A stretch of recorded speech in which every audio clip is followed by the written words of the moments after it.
I never had exposure to ranches or working with horses when I was younger, but I always kind of had that itch.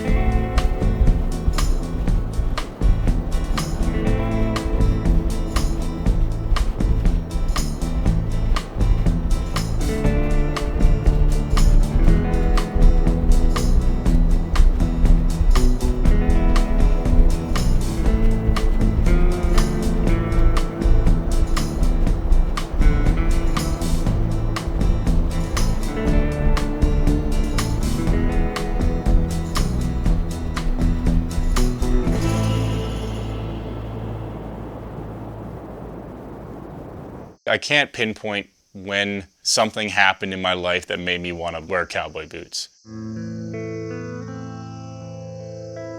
Growing up, we went to like the Chilliwack Rodeo and stuff like that, and felt like I just had this attraction to it, honestly, and I didn't know how I was gonna pursue it.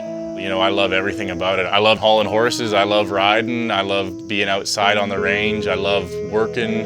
It's hard to describe it, but I just kind of follow the attraction, and this is where it's led me.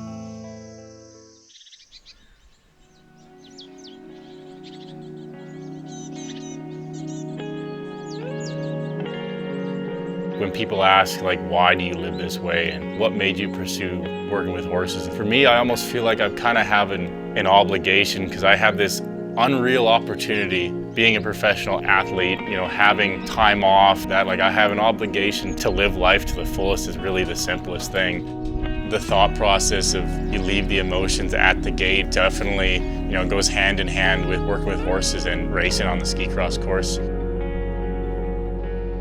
Skiing for me was kind of like walking for most people. I started skiing when I was at 2 years old. Started with my family. I'm skiing in the backcountry at Mount Baker. I can't tell you like the specific time when I chose to switch from alpine skiing to ski cross. Alpine skiing, it's a timed event, and I was always okay with that, but whenever we would do like dual slaloms or head-to-head racing, that was really where I would shine. I knew whether I was in first or whether I was in last. It's Canadian Reece Howden with the early lead. We've seen Howden ski very quickly in the bottom half of this course. Howden storms to victory.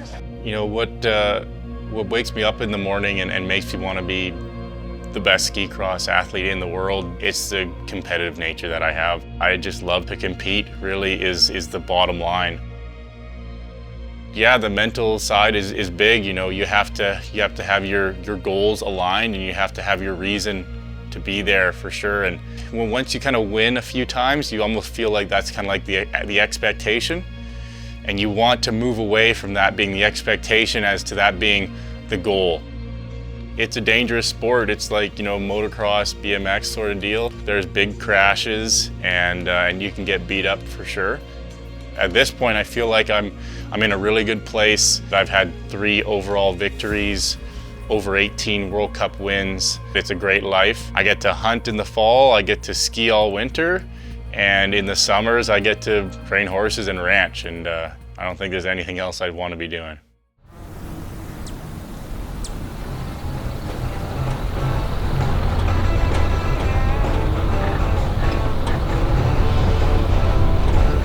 You boys! There you are. It was a really cool experience starting something so new, coming from ski cross to going and doing something that I am completely incompetent in the beginning. And because I wanted it so bad, it felt like I was able to learn really quickly, and I kind of incorporated what I've learned in athletics to my horsemanship. Now I've been able to get pretty comfortable, and it was a really unreal feeling to just see the progression in myself, see the progression in the horses, and it just forces you to kind of detach.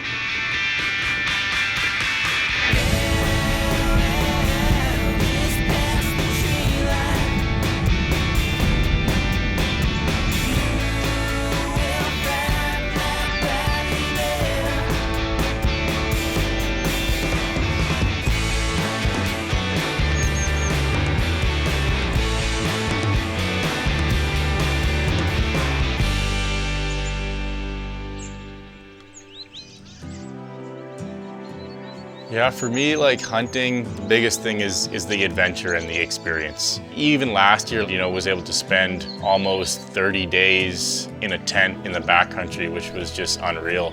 But no, for me, the biggest thing is the experience and also the excuse to go and put yourself in these crazy situations that you would never do unless you were hunting.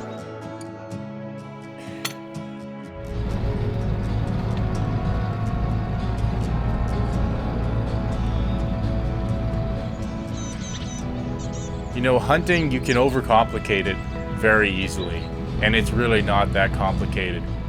You go out in the backcountry, you look for the animals, you find them, and you make a decision on whether you want to take a shot or not.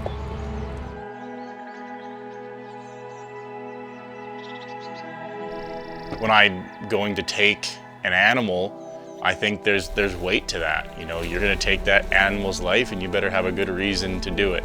I want to do right by the animal by giving it a merciful death, and I want to make a good shot and, harvest a mature animal that's, for one, legal and in or beyond the prime of its life, and I want to do something that's going to be valuable to the population too, conservation-wise.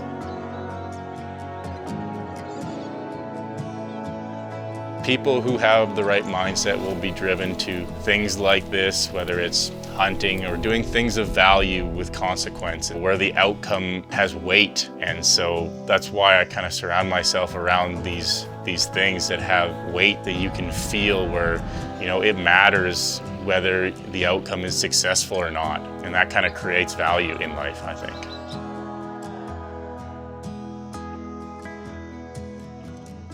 If I have the opportunity to live this way, better damn well take it, I think. Being able to train all season, make a living skiing, and then get to come back home and kind of do whatever I want, all kind of based around, keeping my health good, mental health and stuff like that. And so if I get to do, something like this, learn to train horses, help out on the ranch, all this stuff, I probably kind of have an obligation to do it. I almost feel like pretty fortunate. So I'm gonna milk it for all it's worth.